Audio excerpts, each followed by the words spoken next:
আপনার মাঝে কি মনুষ্যত্ব বলতে কিছু নেই? আপনাকে এত করে বলতেছি আমি একজনকে ভালোবাসি, পরিবারের চাপে আপনাকে আমি বিয়ে করতে বাধ্য হয়েছি, তারপরও কেন আপনি আমার উপর জোর করতেছেন? আমি তোকে বিয়ে করেছি আমার শুধু শারীরিক চাহিদা মেটানোর জন্য, এর থেকে বেশি কিছু না। আর তুই অন্য একজনকে ভালোবাসিস, তাহলে আমাকে বিয়ে করলি কিসের জন্য? আমি কখনো কল্পনাও করতে পারিনি আপনি মানুষটা এত পশুর মতো আচরণ করবেন আমার সাথে। আহা সোনা গো আমার, তাতে কি হবে? আমার কিচ্ছু হবে না। আমার শুধু প্রয়োজন তোর শরীর, আর কিছু না। তুই কাকে ভালোবাসিস সেটা দেখার সময় আমার নেই। আমি জঘন্যতম মানুষ দেখেছি, কিন্তু আপনার মতো জঘন্যতম পশুর সমতুল্য মানুষ আমি কখনো দেখিনি। কারণ আপনাকে আমি এত করে বলতেছি আমি পরিবারের চাপে পড়ে আপনাকে বিয়ে করেছি, আপনি আমার সরলতার সুযোগ নিয়ে আমাকে ভোগ করবেন? তোর এত কথা শোনার আমার সময় আছে বল? আমি তোকে বিয়ে করেছি কিসের জন্য? তোর কথা শোনার জন্য, নাকি আমার কথা তুই শুনবি? কোনটা? আমি কত দেখেছি যে ভালোবাসার মানুষকে পেতে অনেকেই সাহায্য করে, আপনি আমাকে একটু সাহায্য করবেন, তাহলেই তো হয়ে যায়। আপনি কেন এরকম করতেছেন আমার সাথে? আমি এত দয়ালু মনের মানুষ না। আর এখন কোনো কথা বলবি না। আর আমি যেটা করব, তোর ইচ্ছা হলে তুই আমাকে রেসপন্স করবি, না হলে নাই। প্লিজ, আমি যেটা করতে বলবো সেটাই করবি। আপনাকে হাত জোর করে বলতেছি, আমি এর জন্য মোটেও প্রস্তুত না। আপনি আমাকে সময় দেন প্লিজ, আমি এটা সহ্য করতে পারবো না। সেটা তুই বিয়ের আগে কেন ভেবে দেখিসনি? বিয়ের পরে তো আমি এত নাটক দেখতে চাচ্ছি না। তোর নাটক তোর কাছে রেখে দে। আমার চাহিদা আমাকে মেটানোর জন্য তুই বাধা প্রদান করবি না। প্লিজ আপনার হাতে পায়ে ধরি, আমি বলতেছি আমাকে ছেড়ে দেন। আমি সত্যি অন্যজনকে মন থেকে ভালোবাসি, আপনাকে আমি কখনোই গ্রহণ করে নিতে পারবো না। তুই কি বলিস তাতে আমার কোনো কিচ্ছু যায় আসে না। তুই আমাকে ভালোবাসিস কি বাসিস না, আবার তুই কাকে ভালোবাসিস এটা আমার দেখার সময় নেই। আমার যেটা প্রয়োজন আমি সেটা এখন নিতে চাচ্ছি। আপনি একটু বোঝার চেষ্টা করেন আমাকে, প্লিজ ছেড়ে দেন। এরকম ভাবে আমাকে ব্যবহার করবেন না প্লিজ। আশিক প্রিয়াঙ্কার মুখ চেপে ধরলো হাত দিয়ে। প্রিয়াঙ্কা আর কোনো কথা বলতে পারলো না। প্রিয়াঙ্কা একদম অসহায়ের মতো আশিকের দিকে তাকিয়ে রইল, কিন্তু আশিক তো হায়নার মতো প্রিয়াঙ্কার ঠোঁটে নিজের ঠোঁট দুটো বসিয়ে দিল। প্রিয়াঙ্কা ছটফট করতে লাগলো, কিন্তু তাতে আশিকের কোনো কিছু যায় আসে না। আশিক হচ্ছে বড়লোক বাপের একমাত্র সন্তান। আশিক বিয়েটা করতে চায়নি, তার আব্বু আম্মু জোরাজুরিতে বিয়েটা করেছে সে। আর প্রিয়াঙ্কা হচ্ছে মধ্যবিত্ত পরিবারের একটা সহজ সরল মেয়ে, আর একজনকে মনে প্রাণে ভালোবাসতো। তার নাম হচ্ছে মাহিন। প্রিয়াঙ্কা আর মাহিনের সম্পর্ক ছিল দীর্ঘ 2 বছরের। এ 2 বছরের মধ্যে মাহিন প্রিয়াঙ্কাকে একবারের জন্য স্পর্শ করেনি। তাদের ভালোবাসাটা ছিল পবিত্র। ভালোবাসা প্রিয়াঙ্কা কখনো মাহিনকে এভাবে হারিয়ে ফেলবে এটা আশা করেনি। প্রিয়াঙ্কার মনে হচ্ছে তার আজকের দুনিয়ার সবকিছু ওলটপালট হয়ে যাচ্ছে। সে কখনো কল্পনা করেনি যে সে মাহিনকে ছাড়া অন্য কারো হয়ে যাবে এক রাতের মধ্যেই। তারপর আশিক প্রিয়াঙ্কাকে ইচ্ছে মতো ব্যবহার করতে লাগলো। প্রিয়াঙ্কা বাধা দেওয়ার চেষ্টা করছে, কিন্তু আশিকের শক্তির সাথে তার শক্তি কিছুই না। তাই আশিকের সাথে কোনো শক্তিতে পেরে উঠছে না প্রিয়াঙ্কা। শেষ পর্যন্ত অসহায় হয়ে আশিকের কাছে নিজেকে আত্মসমর্পণ করতে বাধ্য হলো। চোখ দিয়ে নোনা জল ছেড়ে দিল প্রিয়াঙ্কা অসহায় তার পরিবারের কাছে, আর এরকম একটা মানুষের কাছে। সে নিতান্তই অসহায়। তার যে ব্যবহার আচরণ, প্রিয়াঙ্কা কখনো এখানে ভালো থাকতে পারবে না। তার যেটা সুখের দিন ছিল সেটা হয়তো আজকে রাতের পর থেকে শেষ হয়ে যাচ্ছে, কারণ এখন থেকে তাকে শুধু একটা ভোগ্যপণ্য হয়ে থাকতে হবে আশিকের কথা, যেটা বোঝা গেল। অনেক হয়েছে, আর ন্যাকামি কান্না করে এভাবে আমার মুড নষ্ট করার কোনো মানে হয় না। এখন যা শুয়ে পড়। প্রিয়াঙ্কা কি বলবে, কোনো কিছু বলার ভাষা তার খুঁজে পাচ্ছে না সে। এখন নিতান্তই একটা ভোগ্যপণ্য, তাছাড়া তো কিছুই না। আর বিয়ে নামে যে মিথ্যে সম্পর্কটা হলো তাদের মধ্যে, সেটা শুধু একটা মাধ্যম যেখানে ভালোবাসা থাকতে পারে না। সেখানে দুটো মানুষের মিলন ধর্ষণ ছাড়া আর কিছুই হতে পারে না। প্রিয়াঙ্কা কান্না করতে করতে এক সাইডে শুয়ে পড়ল। তার জীবনে কি থেকে কি হয়ে গেল সে শুধু ভাবছে বিষয়টা নিয়ে। তার সাথে আজকে কি হয়ে গেল, এক নিমেষের মধ্যেই তার জীবনটা একদম পরিবর্তন হয়ে গেল। কান্না করতে করতে প্রিয়াঙ্কা কখন যে ঘুমিয়ে পড়েছে সে নিজেও জানে না। আর এদিকে আশিক তো আগেই ঘুমিয়ে পড়েছে। সকালে যখন প্রিয়াঙ্কার ঘুম ভাঙলো তখন পেছন ফিরে তাকিয়ে দেখে আশিক শুয়ে আছে। কালকে ভালো করে আশিককে দেখা হয়নি প্রিয়াঙ্কার। আশিক দেখতে বেশ সুদর্শন, যে কোনো মেয়ে তাকে দেখলে পছন্দ করবে, কিন্তু তার আচরণগুলো দেখলে যে কোনো মেয়ে তাকে ঘৃণা করবে, এটাই স্বাভাবিক। তারপর প্রিয়াঙ্কা বিছানা থেকে নেমে গোসলটা সেরে নিল। তারপর সে সুন্দর মতো একটা পোশাক পরিধান করলো। নতুন বউ বলে কথা, আমাদের মাঝে যেটা সম্পর্ক আছে সেটাই থাকবে, কিন্তু বাহিরে এটা বুঝতে দিবা না তুমি। হঠাৎ আশিকের মুখ থেকে এইরকম কথা শুনে প্রিয়াঙ্কা একদম আকাশ থেকে পড়লো। মনে হচ্ছে আশিক তার সাথে এত ভালোভাবে কথা বলছে, এটা ভাবা যায়? প্রিয়াঙ্কা মাথা নিচু করে রইল, কোনো জবাব দিচ্ছে না আশিকের কথার। কি বলেছি মাথায় ঢুকেছে নাকি আরো ভালো করে বুঝিয়ে দিতে হবে কোনটা? আচ্ছা, আমি চেষ্টা করব, কিন্তু আপনি মোটেও ভালো কাজ করেননি কালকে আমার সাথে। কারো আবেগ দেখার সময় নেই আমার, যেটা বলেছি সেটাই করবে। এর থেকে বেশি বোঝার চেষ্টা করলে কিন্তু তোর কপালে খারাপ কিছুই হবে। আপনি যেটা বলবেন সেটাই করব, আর আমার কোনো কথার মূল্য থাকবে না কেন? আমার স্বাধীনতা বলতে কিছু নেই। তোর সাথে এত তর্ক করার সময় আমার নেই। আমি যেটা বলেছি তুই সেটাই করবি, আর যদি বেশি বোঝার চেষ্টা করিস তাহলে কিন্তু ভালো হবে না বলে দিচ্ছি। আচ্ছা, তাহলে আমি কি এটা ধরে নিতে পারি আমি শুধু এইখানে একটা মূর্তি বা রোবট, আর আপনি তার পরিচালনা করবেন? আপনি যেটা বলবেন আমি সেটাই করব, এরকম কিছু?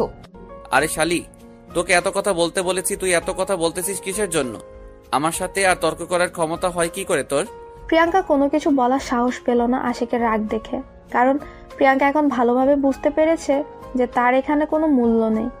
সে যেটা বলবে তাকে সেটাই মেনে চলতে হবে, তা না হলে যে তার কপালে সত্যিই দুঃখ আছে এখন আশিকের দিকে তাকালেই সেটা স্পষ্টভাবে বোঝা যাচ্ছে। প্রিয়াঙ্কা কোনো কিছু না বলে চুপচাপ মাথা নিচু করে সেখানে দাঁড়িয়ে রইল, আর সেটা দেখে আশিক কোনো পাত্তা না দিয়ে রুম থেকে বেরিয়ে চলে আসলো। প্রিয়াঙ্কা মনে মনে মাহিনের কথা চিন্তা করতে লাগলো। সে কি করছে? বিয়ের কথা কি শুনেছে? বিয়ের কথা শোনার পর তার কি অবস্থা হয়েছে সেটা ভাবতেই প্রিয়াঙ্কার অবস্থা আরো খারাপ হয়ে যাচ্ছে। তুই নতুন বউ এই বাসার, আর তুই এখনো এখানে দাঁড়িয়ে আছিস, বাইরে যাবি কে শুনি? আবার হঠাৎ করে আশিকের কণ্ঠ শুনতে পেয়ে প্রিয়াঙ্কা আটকে উঠল। আবার কি জানে কি হয়। প্রিয়াঙ্কা কোনো কিছু না বলে চুপচাপ মাথা নিচু করে আশিকের সামনে দিয়ে বাইরে চলে আসলো, আর আশিক সেটা দেখে প্রিয়াঙ্কার দিকে রাগী দৃষ্টিতে তাকিয়ে রইল, কারণ প্রিয়াঙ্কার মাথায় কাপড় দেওয়া নেই। এটা তোর বাপের বাড়ি না যে যেভাবে খুশি সেভাবে চলবি। এখন তোকে এই বাড়ির নিয়মে চলতে হবে। আমি একবারও বলিনি যে আমি আমার বাপের বাসায় আছি। আর আপনাদের বাসার নিয়ম আমাকে কি একবার আপনি বলেছেন যে আমি জানবো? আজব ব্যাপার। তুই এই বাড়ির পুত্রবধূর একমাত্র পুত্রবধূ। এখন তুই কাকে ভালোবাসিস সেটা তো দেখার সময় আমার নেই, কে কি ভাবতেছে সেটাও দেখার আমার সময় নেই, কিন্তু এখন তুই এই বাড়ির একমাত্র পুত্রবধূ, এটা মাথায় রাখবি। হিসাব করে চলাফেরা করবি, না হলে কিন্তু। আপনি আমার সাথে এরকম ব্যবহার করেন কেন সব সময়? বুঝি না। আমি তো আপনার সাথে কোনো ধরনের বাজে কথা বলি না বা বাজে ব্যবহার দেখাই না, তাহলে আপনি কেন আমাকে এইভাবে অপমান করেন? অপমানের দেখছস কি? মাত্র শুরু, আরো কত কি হবে। এখন তোর সাথে এত তর্ক করার আমার ইচ্ছা নেই, তুই বাইরে যা, আর যেটা বলেছি সেটা মাথায় রাখবি। প্রিয়াঙ্কা কোনো কথা না বলে চুপচাপ সবকিছু ঠিকঠাক করে নিয়ে নিচে নেমে আসলো। নিচে নেমে এসে দেখে আশিকের আম্মু বসে আছে। আশিকের আম্মু প্রিয়াঙ্কাকে দেখে তাড়াতাড়ি উঠে প্রিয়াঙ্কার কাছে চলে আসলো। তারপর পাড়া প্রতিবেশীদের সাথে প্রিয়াঙ্কার পরিচয় করিয়ে দিল। সবাই প্রিয়াঙ্কার গুণগান করে যে যার মতো করে চলে গেলেন। তারপর আশিকের আম্মু প্রিয়াঙ্কার সাথে করে নিয়ে এক জায়গায় বসে পড়লেন। প্রিয়াঙ্কার মনে হচ্ছে আশিকের আম্মুর ব্যবহার অনেক ভালো, কারণ তার কথাবার্তা তার আচরণে দেখেই বোঝা যাচ্ছে। কালকে তো অনেক ঝামেলা ছিল, যার জন্য তোমার সাথে ভালো মতো কথাই বলতে পারলাম না। অনেক ঝামেলাই ছিলাম, আত্মীয় স্বজন ছিল, সবার সাথে কথা বলতে হয়েছিল, তাই তোমাকে সময় দিতে পারিনি। এটা কোনো সমস্যা হলো? এটা স্বাভাবিক ব্যাপার। আপনি একটু ঝামেলায় থাকতে পারেন, বিয়ে বাড়ি বলে কথা। তুমি আমাকে আপনি করে সম্বোধন করতেছো কিসের জন্য? তুমি বলবা, আর আমাকে এখন থেকে আম্মু বলে সম্বোধন করবা। আচ্ছা, তাহলে সমস্যা নেই, আমি আম্মু বলে সম্বোধন করব। আর এখন তো আমাকে কিছু কাজ করতে হবে, রান্নাঘরটা দেখিয়ে দিন। তুমি এইসব কি আবোল তাবোল কথা বলতেছো? তুমি কিসের জন্য রান্না করতে যাবে? আর তুমি আজকে এবারে নতুন বউ। আরে আম্মু, নতুন বউ হয়েছি তো কি হয়েছে, সেজন্য কি কাজ করব না? এটা কোনো কথা? আপনি আমাকে শুধু রান্নাঘরটা দেখিয়ে দেন, আমি সবার জন্য নাস্তা রেডি করতেছি। তুমি বললেই তো আর হবে না। তুমি এখন চুপচাপ বসো, আমার সাথে গল্প করো, সবাই কাজ করবে এখন। সকালের নাস্তা অলরেডি তৈরি করা শেষ হয়ে গিয়েছে, আর একটু পরেই তোমার বাসা থেকে লোকজন আসবে। আচ্ছা আম্মু, একটা কথা জিজ্ঞেস করি, যদি মনে কিছু না করেন তাহলে। আমি ভালো করেই জানি তুমি আমাকে কি জিজ্ঞাসা করতে চাচ্ছ। আমার ছেলের ব্যাপারে, তাই তো? আসলে হ্যাঁ, আপনার ছেলের ব্যাপারে আমার কিছু জানার ছিল। এরকম ব্যবহার করতেছে কিসের জন্য আমার সাথে, আমি বুঝলাম না। পরে ধীরে ধীরে সবকিছু জানতে পারবে। নতুন এসেছো, নতুন একটা পরিবেশ, তাই হয়তো তোমার কাছে কোনো কেমন লাগ। আচ্ছা, তাহলে এখন আমি একটু রুমে যাচ্ছি। আমার কেমন জানি খারাপ লাগতেছে। বাইরে হঠাৎ করে নতুন পরিবেশে এসেছি। আচ্ছা, তুমি তাহলে রুমে যাও। আমি একটু পরেই সবাইকে ডেকে নিচে নিয়ে আসব। তখন তুমি আমার সহ সবার সাথে গল্প করবে, তোমার ভালো লাগবে। প্রিয়াঙ্কা সেখানে কোনো প্রকার কথা বলল না। আর প্রিয়াঙ্কার মন কেমন যেন আনচান আনচান করছে মাহিনের জন্য। প্রিয়াঙ্কা শুধু মাহিনের কথাই ভাবছে। তার কোনো কিছুই ভালো লাগছে না। সবার সাথে কথা বলছে ঠিক আছে, কিন্তু তার মনের ভেতর কি চলছে সেটা শুধু সে নিজেই বুঝতে পারছে। প্রিয়াঙ্কার মনের অবস্থা প্রিয়াঙ্কা কাউকে বুঝতে দিচ্ছে না। সবার সাথে সুন্দর করে হাসি খুশি ভাবেই কথা বলার চেষ্টা করছে, কিন্তু তার মনের ভেতর তোলপাড় চলছে, সেটা একাই বুঝতে পারছে। প্রিয়াঙ্কা রুমে গিয়ে দেখে আশিক বিছানার উপর শুয়ে আছে আর ফোনে কার সাথে যেন কথা বলছে। প্রিয়াঙ্কা রুমে এসেছে দেখে আশিক হঠাৎ যে কিরকম একটা কাণ্ড করে বসলো সেটা প্রিয়াঙ্কার কল্পনার বাইরে ছিল। প্রিয়াঙ্কা কখনো কল্পনা করতে পারেনি হঠাৎ করে এইভাবে আক্রমণ করবে আশিক। প্লিজ এরকম করবেন না, আমি এটার জন্য মোটেও প্রস্তুত না। আপনি আমাকে ছেড়ে দেন। সেটা দেখার সময় আমার আছে নাকি? আমার যেটা প্রয়োজন আমি সেটা নিয়ে নেব। এখন তোর সেটা পছন্দ হলো কি হলো না, বা তোর ইচ্ছা থাকলেও কি থাকলো না, সেটা দেখার সময় আমার নেই। না, আপনি আমার সাথে এরকম করতে পারেন না। সব সময় জোর জবরদস্তি করতে পারেন না। আমারও একটা ইচ্ছা বলে কিছু আছে, স্বাধীনতা বলতে তো আমারও কিছু একটা আছে। তুই যখন থেকে আমাকে বিয়ে করেছিস তখন থেকে তোর স্বাধীনতা বলতে কিছু নেই, তোর ইচ্ছা বলতে কিছু নেই। আপনি যে এরকম একটা পশুর সমান মন নিয়ে চলাফেরা করেন আমি কখনো বুঝতে পারিনি। সেটা দেখার সময় আমার নেই। এখন চুপচাপ যেটা করতেছি করতে দে, না হলে কিন্তু ভালো হবে না। একটু যদি ডিস্টার্ব করিস তাহলে কিন্তু। প্রিয়াঙ্কা আর কোনো কথা বলার সুযোগ পেল না। আশিক তার ঠোঁট দুটো দিয়ে প্রিয়াঙ্কার ঠোঁট দুটো আঁকড়ে ধরলো। প্রিয়াঙ্কা যতই নড়ানচড়া করছে আশিক ততই প্রিয়াঙ্কাকে কষ্ট দিচ্ছে। প্রিয়াঙ্কার অনেক খারাপ লাগছে, কি করবে ভেবে পাচ্ছে না। তাই সে বাধ্য হয়ে আশিকের ঠোঁটে কামড় বসিয়ে দিল। যেই প্রিয়াঙ্কা আশিকের ঠোঁটে কামড় বসিয়েছে আশিকের রাগ মনে হয় তেলে বেগুনে জ্বলে উঠল। আশিক প্রিয়াঙ্কাকে কোলে তুলে নিয়ে বিছানার উপর অনেক জোরে আছাড় মারলো, যার কারণে প্রিয়াঙ্কা অনেক ব্যথা পেল কোমরে। আশিকের এইরকম হায়নার মতো রূপ দেখে প্রিয়াঙ্কা একদম চুপ হয়ে গেল। সে আর কোনো কথা মুখ দিয়ে উচ্চারণ করার সাহস পেল না। প্রিয়াঙ্কা একদম চুপ হয়ে গেল, নিশ্চুপ যাকে বলে। কোনো কিছু বললো না, একটু নড়াচড়াও করলো না, একদমই নিশ্চুপ। মনে হয় যেন দেহে প্রাণ আছে, কিন্তু মনে হচ্ছে দেহে প্রাণ আছে কিন্তু দেহটা মরা। আশিক যেভাবে খুশি সেভাবেই উপভোগ করছে, আনন্দ নিচ্ছে। প্রিয়াঙ্কা চুপচাপ নীরবে কান্না করে যাচ্ছে, কোনো কথা বলছে না। যেখানে সে বৈধ দর্শন হচ্ছে, বৈধ দর্শন বলছি কারণ তাদের তো বিয়ে হয়ে গেছে তাই। বেশ কিছুক্ষণ পর আশিক প্রিয়াঙ্কাকে ছেড়ে দিয়ে বালিশের উপর মাথা রেখে প্রিয়াঙ্কাকে বুকে টেনে নিল। সেটা দেখে প্রিয়াঙ্কা অবাক হয়ে ওর দিকে কিছুক্ষণ তাকিয়ে রইল, তারপর ঘৃণার দৃষ্টিতে তাকিয়ে রইল আশিকের দিকে কিছুক্ষণ। আমাকে রাগ দেখিয়ে কোনো লাভ হবে না। আমার যখন যেটা খুশি আমি সেটাই করব। কারো রাগ দেখার সময় বা কারো মান অভিমান দেখার সময় আমার নেই, সেটা আগেই বলে রাখছি। আমি কোনো পশুর উপর রাগ দেখাতে চাই না, যে পশুর মতো সবসময় আচরণ করে তার সাথে আমি কোনো প্রকার কথা বলতে চাই না। তাতে আমার কিছু আসে যায় না। তুই আমার সাথে কথা বলবি কি বলবি না সেটা আমার দেখার সময় আছে নাকি? আমার যেটা খুশি আমি সেটাই করব। একদিন আপনার এই অহংকার থাকবে না, মনে রাখবেন কথাটা। সেদিন আপনি অনেক কান্না করবেন, অনেক, যেটা বলার বাহিরে। আর সেদিন আপনার পাশে কেউ থাকবে না। সেই দিনটার অপেক্ষায় আমি আছি। কবে সেই দিন আসবে আমি সেটার জন্য খুব আকুল আগ্রহে অপেক্ষা করতেছি। আমি চাই সেই দিন আমার জীবনে আসুক। মুখ দিয়ে কথাটা যতটা বলা সহজ বা মনে করতেছেন বিষয়টা যত সহজ, যখন বাস্তবতার সম্মুখীন হবেন তখন বুঝতে পারবেন।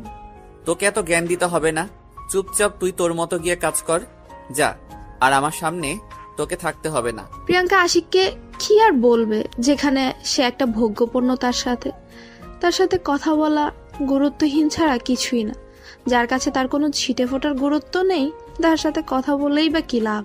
এখানে যে তাকে থাকতেই হবে এখান থেকে বাসায় যেতে পারবে না, কারণ বিয়ের পর তার মা বাবা বলে দিয়েছে তাকে আর বাসায় নিয়ে যাবে না, কারণ সে নাকি কলঙ্ক তাদের। এটা প্রিয়াঙ্কার আব্বু আম্মু মনে করেন। তাই প্রিয়াঙ্কা যতই কষ্ট হোক না কেন তাকে এখানে থাকতে হবে। সে চাইলেও তার বাসায় যেতে পারছে না, ইচ্ছা থাকা সত্ত্বেও তার বাসায় যাইতে পারবে না সে। যদি সে এখানে মরেও যায় তাহলে তাকে এখানেই মাটি চাপা দেওয়া হবে, তারপরও তাকে বাসায় নেওয়া যাওয়া যাবে না। প্রিয়াঙ্কা চুপচাপ বিছানা থেকে উঠে গিয়ে সোফায় শুয়ে পড়লো, আর এদিকে আশিক বিছানায় শুয়ে ঘুমিয়ে তাকে আর দেখে কে।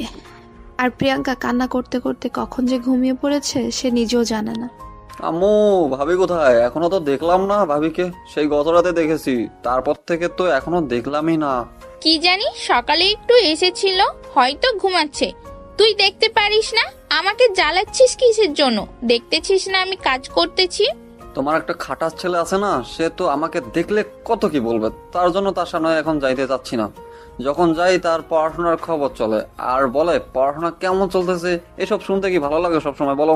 সেটা তো তোর ভালোর জন্যই বলে, তাই না? তোর খারাপ তো চায় না সে, তোর ভবিষ্যৎ ভালো চাই বলেই তোকে একটু শাসন করে। সেটা তোর যদি না ভালো লাগে তাহলে তো তোকে বাসায় রাখা যাবে না, তাহলে বোর্ডিং স্কুলে রেখে আসতে হবে। তুমিও তাহলে স্বার্থপরের মতো কথা বলতেছো। ভাইয়া কথা বলে, তুমিও এই কথা বলো। থাকবো না আমি বাসায়, আমি চলে যাবো বোর্ডিং স্কুলে। দেখবো কেমনে থাকো তুমি একা বাসায়। আমিও তো সেটাই চাচ্ছি, তুই চলে যা। এখন আমার একটা মেয়ে নিয়ে এসেছি, বুঝতে পারছিস? তোর ভাবিকে আমি মেয়ে বানিয়ে নিয়েছি, তার সাথে গল্প করে থাকবো। তুই বোর্ডিং স্কুলে চলে যা, পড়াশোনা ভালো করে কর। বুঝতে পেরেছি, আমাকে কেউ ভালোবাসে না। দেখি নতুন যে মেহমান এসেছে সে কতটা আমাকে ভালোবাসে। সে যদি আমাকে একটু ভালো না বাসে তাহলে আমি সত্যি সত্যি চলে যাব, থাকবো না, অনেক দূরে চলে যাব। একটা কথা মাথায় রাখবে, সবসময় তার সাথে ভালো ব্যবহার করবি, ভালোভাবে কথা বলবি, একদম দুষ্টুমি করবি না তার সাথে, তাহলে কিন্তু আশিক পিটাবে। আমি তোমার ছেলেকে ভয় পাই নাকি? সে যদি আমার সাথে খারাপ ব্যবহার করেছে এরপর থেকে, তাহলে আমিও তার প্রতিবাদ করে দেখিয়ে দিব, দেখে নিও। আচ্ছা, সেটা পরে দেখা যাবে। এখন তুই আমার সাথে এত তর্ক করছিস, কি ব্যাপার? কি তোর কি কোনো কিছু লাগবে, নাকি এমনিতেই তর্ক করছিস? এখন কিচ্ছু লাগবে না, আমি শুধু আসলাম আমার সেই আধুনিক ভাবিটা কোথায় তার একটু চাঁদ মুখখানা দেখি। কালকে তো ভালোভাবে দেখতেই পাইনি ঘুমের জন্য। তাদের রুমে গিয়ে দেখতে পারিস, তার সাথে কথা বললে নিতে পারিস তো। আমি কিন্তু তোকে পরিচয় করিয়ে দেব না। নিজে থেকে যদি পরিচয় হতে পারিস তাহলে ভালো, আর না পারলে আমার কোনো কিছু করার নেই। আমি মাঝে মাঝে কনফিউজড হয়ে যাই, তুমি কি আসলে আমার মা নাকি অন্য কেউ? তুমি যেভাবে আমার সাথে মাঝে মাঝে আচরণ করো আমার অনেক হিংসা হয়। আমার ভাইয়ের সাথে আর তার সাথে কত ভালোভাবে আচরণ করো তুমি। ওরে হতচ্ছাড়া, এই বয়সে এই কথা মুখ দিয়ে বের হচ্ছে? না জানি বড় হলে আরো কত কথা বের হবে তোর মুখ থেকে। তুই এখন এখান থেকে চলে যা, আমার চোখের সামনে থেকে, আমার রাগ ওঠার আগেই। আচ্ছা, চলে যাচ্ছি, আর আসবো না তোমার সামনে। পরে আমাকে ডাকলে আসবো না, মনে রাখো আমার কথাটা, মাথায় রেখো। তুমি আমার চোখের সামনে থেকে না গেলে কিন্তু সত্যি সত্যি তোর পিটনি শুরু করিয়ে দেব। তুই এখন যা, তার সাথে পরিচয় হয়ে আয় আমার সাথে। তোর এত কথা কিসের? আচ্ছা, চলে যাচ্ছি। আর তোমার বকুনি না শুনি, আমার পড়াশোনা আছে। তোমার বকুনির সঙ্গে আমার পড়াশোনার মাথা থাকবে না, সবকিছু পেটে চলে যাবে তোমার জন্য।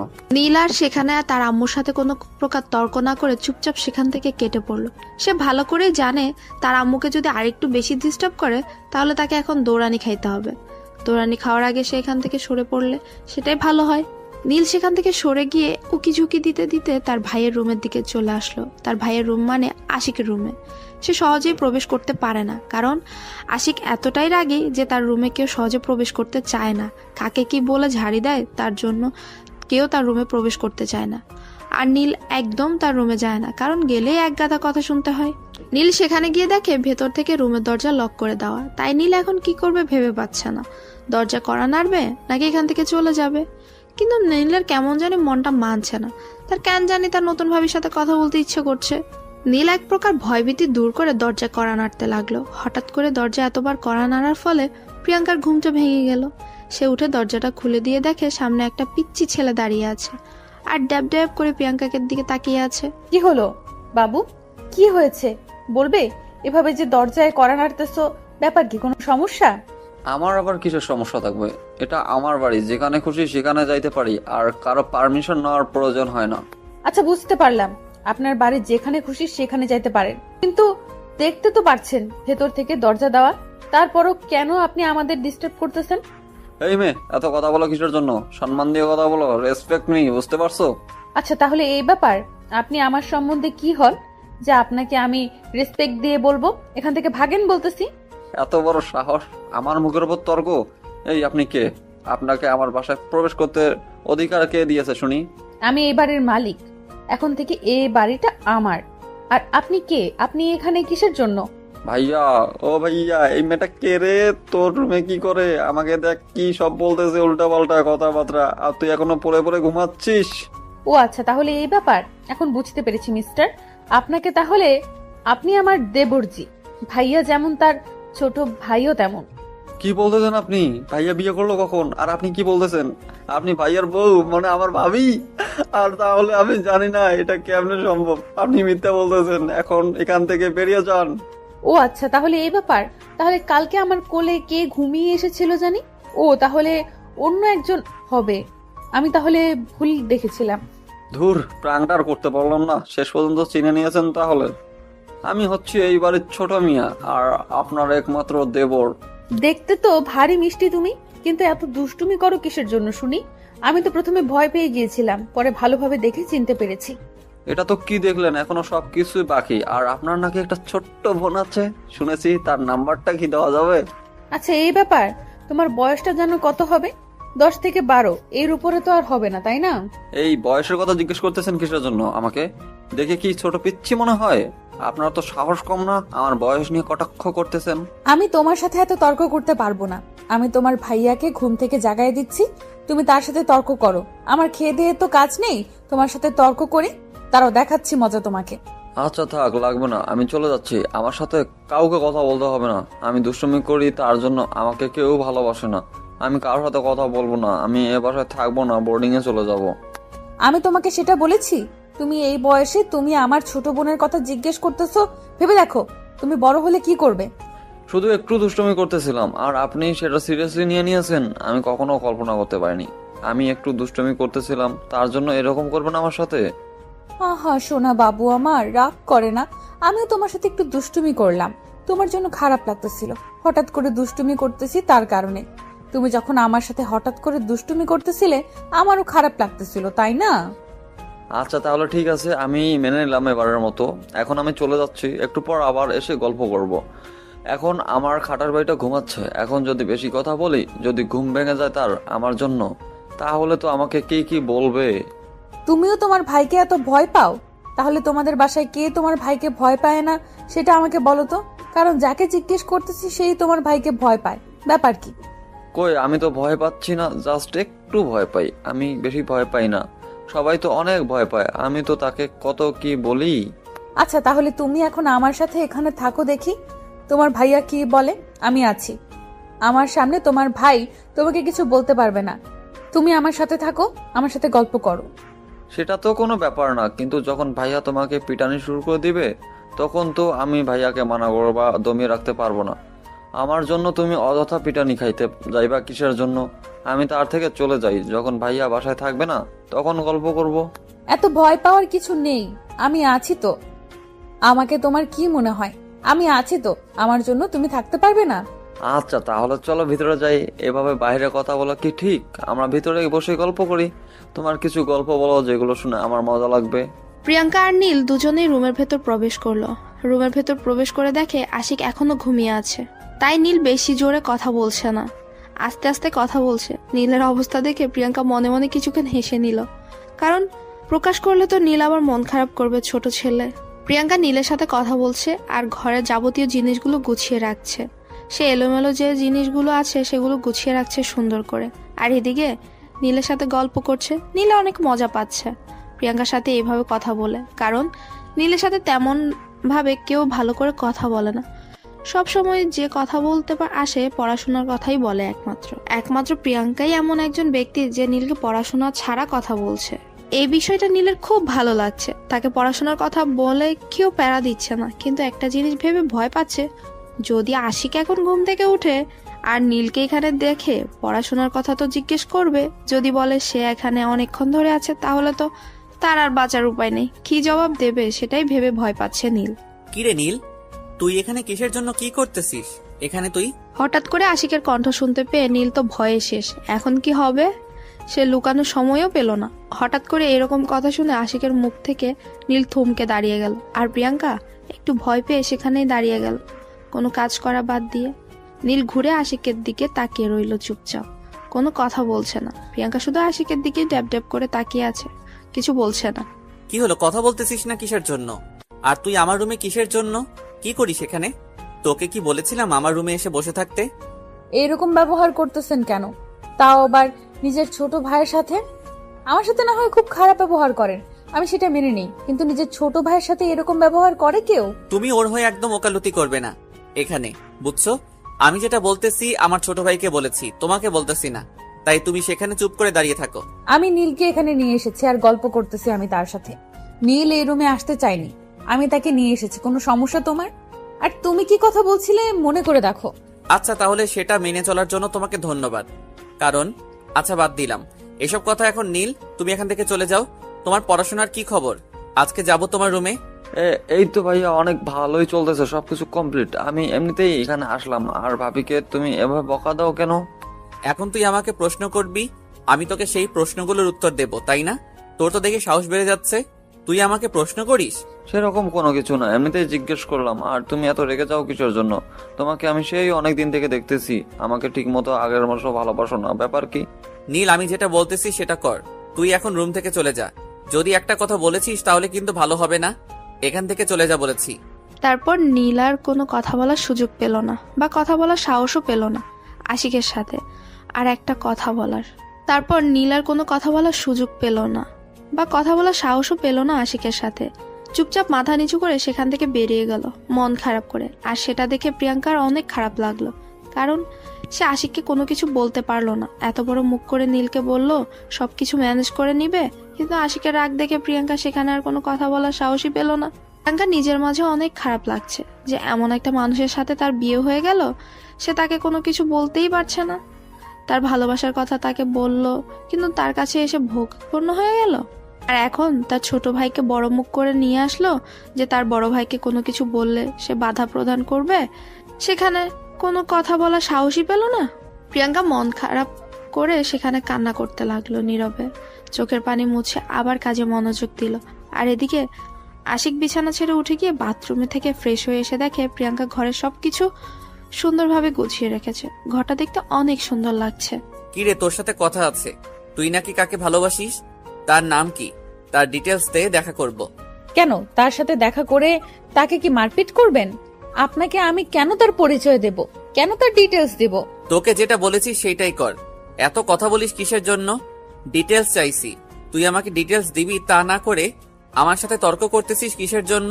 আমাকে যদি মেরে ফেলেন আপনি, তাও আমি তার সম্পর্কে কোনো কথা বলবো না, আপনার মতো পশুর মতো একটা মানুষকে। দেখ, ভালো হবে না বলে দিচ্ছি। যেটা বলতেছি সেটা বলে দে, না হলে কিন্তু তোর কপালে দুঃখ আছে। আমি সেটা ভালো করে জানি, আমাকে আবার নতুন করে মনে করিয়ে দিতে হবে না। আমার মাথায় আছে যে আমার কপালে দুঃখ আছে। আর আপনি আমার উপরে যেটাই করেন না কেন, আমি তার সম্পর্কে আপনাকে কিছুই বলবো না। কিসের জন্য বলবি না বল? তোকে বলতে হবে। যদি না বলিস তাহলে আমি বাধ্য করব। আর যদি আমি তাকে খুঁজে বের করি কোনোভাবে কারো কাছ থেকে ডিটেলস নিয়ে, তাহলে কিন্তু আমি তাকে খুন করে ফেলবো। আমি কি বলেছি আমার দেহে যতক্ষণ প্রাণ আছে ততক্ষণ আমার মুখ দিয়ে তার সম্পর্কে কোনো কথা উচ্চারণ হবে না। আর যদি পারিস তুই তাকে খুঁজে বের করে নিস। তোর সাহস তো দেখতেছি সত্যি সত্যি অনেক বেড়ে যাচ্ছে দিনের পর দিন। বুঝলাম না তোর এত সাহস বাড়ার কারণ কি? তুই আমাকে তুই তুকারি করে কথা বলতেছিস? আমার রাগ উঠে গেলে আমি ভালো মতো কথা বলতে পারি না, আমার মুখ দিয়ে যা তা বের হয়। তার জন্য আমি সরি, মাফ চেয়ে নিচ্ছি। আগে কথা বলবি ভেবেচিন্তে কথা বলবি, পরে আবার মাপ চাইবি, আমি মাপ করে দিব। এতটা ভালো মানুষ আমি না। আচ্ছা, আমাকে এত কষ্ট দিয়ে আপনি কি মজা পান? আপনি কার রাগ আমার উপরে দেখাচ্ছেন আমাকে প্লিজ বলবেন? আমি তোকে যখন যেটা বলবো তোকে সেটাই করতে হবে। যদি বাহিরে কিছু করিস বা আমার কথা না শুনিস, তাহলে সত্যি সত্যি তোর যে কি করব আমি নিজেও জানি না। আমি তো কোনো ধরনের ভুল করিনি। আমি শুধু আপনাকে বিয়েটা করেছি, আর আমি আপনাকে শুধু একটা কথা বলেছি যে আমি অন্য একজনকে ভালোবাসি। আপনাকে শুধু আমি এই কথাটাই বলেছি, আর তো কোনো খারাপ কথা বলিনি। আপনি আমার সাথে কেন সেই প্রথম দিন থেকে খারাপ ব্যবহার করতেছেন? তোর এত কৈফিয়ত আমি তোকে দিতে পারবো না। আমি যেটা বলবো সেটাই হবে। তোর যদি এতই কথা জানার ইচ্ছা থাকে তাহলে চুপচাপ এখানে বসে থাক। আমি যখন যেটা বলবো সেটাই শুনবি। আমি যদি কোনো প্রকার ভুল করে থাকি আমাকে মাফ করে দিবেন। আর আমি একজনকে ভালোবাসি, আপনাকে আমি কখনো ভালোবাসতে পারবো না। আপনি শুধু আমার দেহটাকেই ভোগ করতে পারবেন, আমার মনটা পর্যন্ত কখনোই যাইতে পারবেন না।